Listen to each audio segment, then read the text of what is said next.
So in the last lecture we talked about martingales and their LP norm. So of course we had in mind, we just proved the bound on the maximum of a martingale in terms of its LP bound, but we had in mind the convergence of martingales in LP, of course. So in this class we're going to talk about convergence of martingales on LP. So we have all the tools ready. So this is not going to be a long class. It's going to be just a short theorem. But later we'll give some overview of all the results we have about the convergence of martingales. So theorem, suppose that xn is a martingale, and see that we are not supposing xn to be a sub-martingale here. Just assume we are forcing it to be actually a martingale. And suppose also that the LP norm of these random variables is uniformly bounded, meaning that the supremum over n of their LP norm is still finite. So, and for this we need some p larger than 1. Of course, this is not going to work for p equals 1. We already have shown counterexamples. Then, what we can prove is that xn will converge to some variable x almost surely and in L1.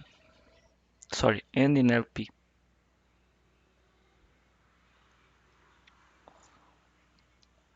So this is a very nice result to have. We know that controlling moments of random variables is important, and that convergence in LP is extremely related to controlling the moments of random variables.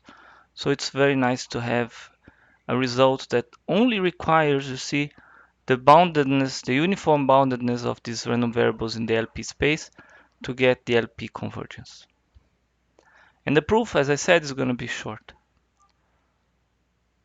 So first, we're going to try to use the result we already have to get almost sure convergence. So remember that for almost sure convergence, we needed a sub-martingale. Okay, we have a martingale, so we definitely have a sub-martingale. And we needed to bound the expectation of xn plus uniformly over n. So here, if we want to bound this or this, it's the same, right? If we can bound one, we can bound the other. And we can bound this, of course, by replacing the positive part by the absolute value. Now we can use Jensen's inequality to put the p inside. And this we know is bounded.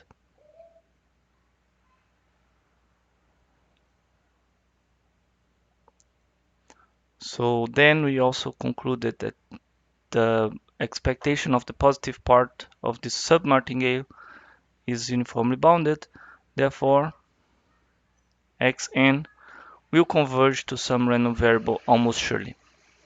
What we have to do now is prove that this convergence also takes place in LP. So first let's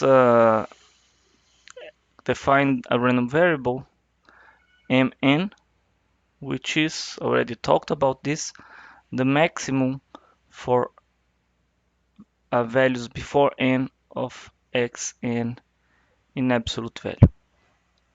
So since x is a martingale, the absolute value of x is going to be a sub-martingale. And here it's very important that x be a martingale. We cannot conclude that the absolute value of a sub-martingale is a sub-martingale, because absolute value, although concave, is not an increasing function. So here's where you use the fact that x is indeed a martingale. So if this is a sub-martingale, we know how to bound the expectation of this maximum to the p. That was the content of the last class. So the expectation of this random variable plus to the power p is bounded by p over p minus 1 to the p expectation of the absolute value of xn to the p.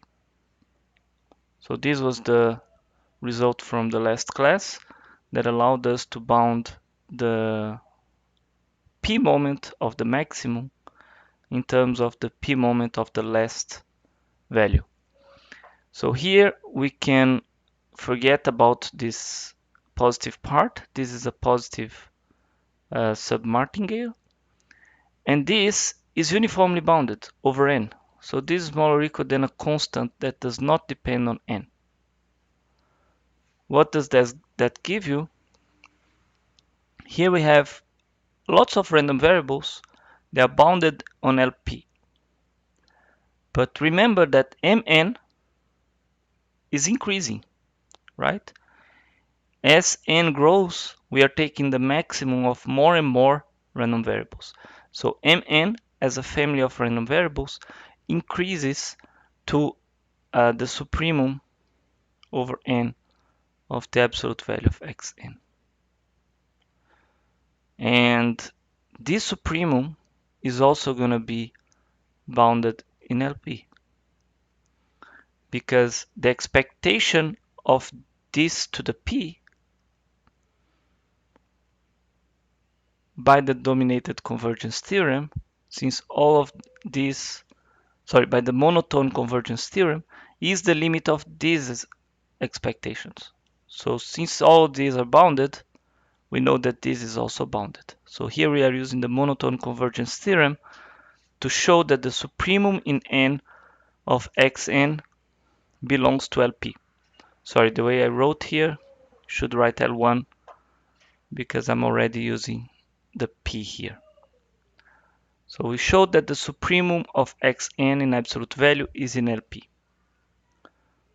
So now we want to bound the expectation of xn minus x, right, to the p.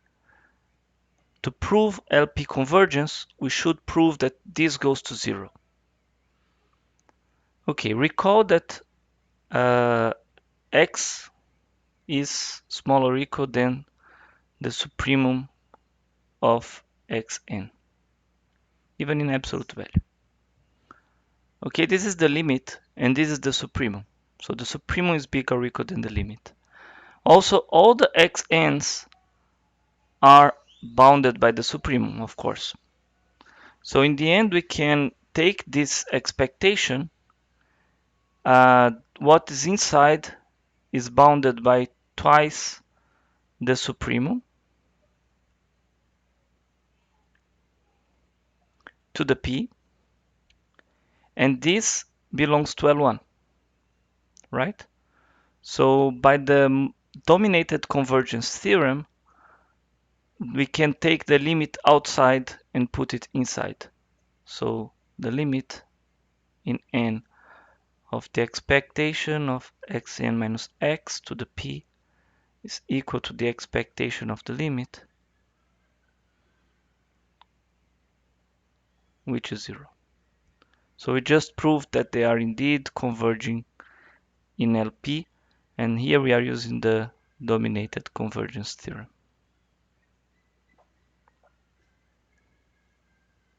Okay, so this was a short proof, as I said.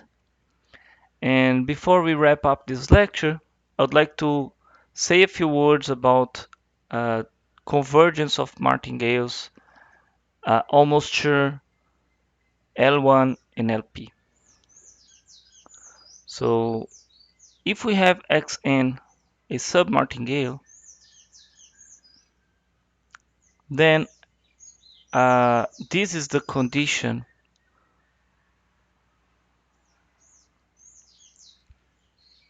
for it to converge almost sure. So this is almost sure convergence. Now, if we want something stronger, We could, for example, think that, okay, our submartingale is bounded in L1. So this is bounded by K for every N. And this does not give us the L1 convergence. We have seen examples where this does not imply convergence in L1.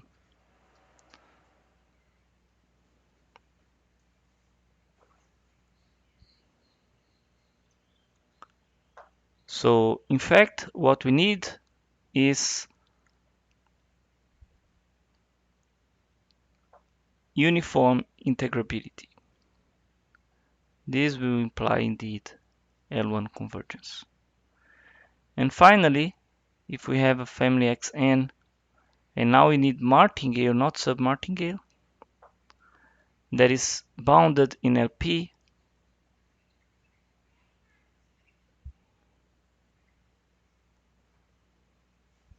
then this indeed implies LP convergence, which is the strongest convergence of all of these, right? So yeah, these are the theorems we saw. These are these three convergence theorems and this counterexample. So this counterexample was for example, the random walk until it hits zero. It's bounded. Um, it has bounded first moment. It does converge almost surely, but it does not converge in L1 because the expectation is always 1 and the limit has expectation 0. So this wraps up our whole subject of convergence of martingales. In the next class, we're gonna finish martingales talking about the optional stopping theorem. Thank you.